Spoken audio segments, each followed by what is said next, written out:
वरुड शहरातील लोकेश ट्रेडर्समध्ये राशनचे धान्य येत असल्याची माहिती पुरवठा अधिकाऱ्याला लागल्याने त्यांनी मंगळवारी थेट गोदामात जाऊन तपासणी केली तेव्हा 80 तांदळाचे कट्टे वाहनामध्ये आढळून आले। गोदामाची तपासणी केल्यावर त्यात 100 कट्टे तांदळाचे असा एकूण 90 क्विंटल तांदूळ जप्त करण्यात आला। या कारवाईने चांगलीच खळबळ उडाली आहे। या प्रकरणी पिता पुत्रासह 3 जणांविरुद्ध पोलिसात गुन्हा दाखल केला आहे। समाजसेवक असल्याचा आव आणून अधिकाऱ्यांवर दबाव टाकण्याचा प्रयत्न केला गेला, मात्र अधिकारी जुमानले नाही अशी माहिती समोर आली आहे। पोलीस सूत्रानुसार अभिजित इंगोले वय 45 वर्ष, राहणार बेनोडा, लोकेश ट्रेडर्सचे मालक लोकेश संतोष अग्रवाल वय 48 वर्ष, दर्शन अग्रवाल वय 22 वर्ष, दोन्ही राहणार वरुड अशी आरोपींची नावे आहेत। पुरवठा अधिकारी निखिल नलावडे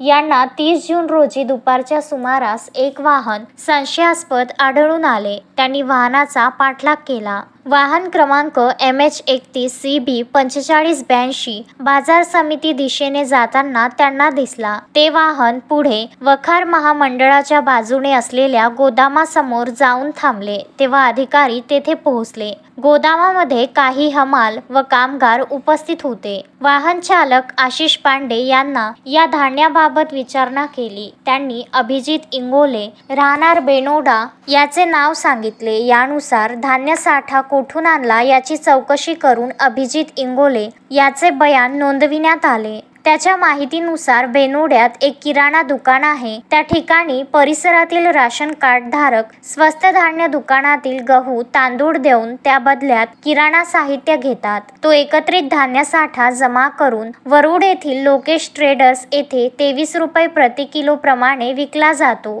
हा सर्व धान्य साठा प्रथम दर्शनी अवैध असल्याचे आढळून आल्याने जप्त करण्यात आला। त्याची किंमत 2,07,000 तर वाहनाची किंमत 3 लाख असा एकूण 5,07,000 रुपयाचा मुद्देमाल जप्त करण्यात आला आहे। तत्पूर्वी दुकान मालकाने मी समाजसेवक असल्याने तुम्ही माझी बदनामी करीत आहात, कारवाईचा गवगवा करून विनाकारण वाद निर्माण करता मी आपले नाव लिहून आत्महत्या करेल अशी धमकी देत शासकीय कामात अडथळा निर्माण केल्याचे निखिल नलावडे यांनी तक्रारीत नमूद केले आहे। तक्रारीवरून वरुड पोलिसांनी गुन्हे दाखल केले। पुढील तपास ठाणेदार अर्जुन ठोसरे यांच्या मार्गदर्शनात पोलीस करीत आहे। तुषार अकर्ते, विदर्भ न्यूज, वरुड।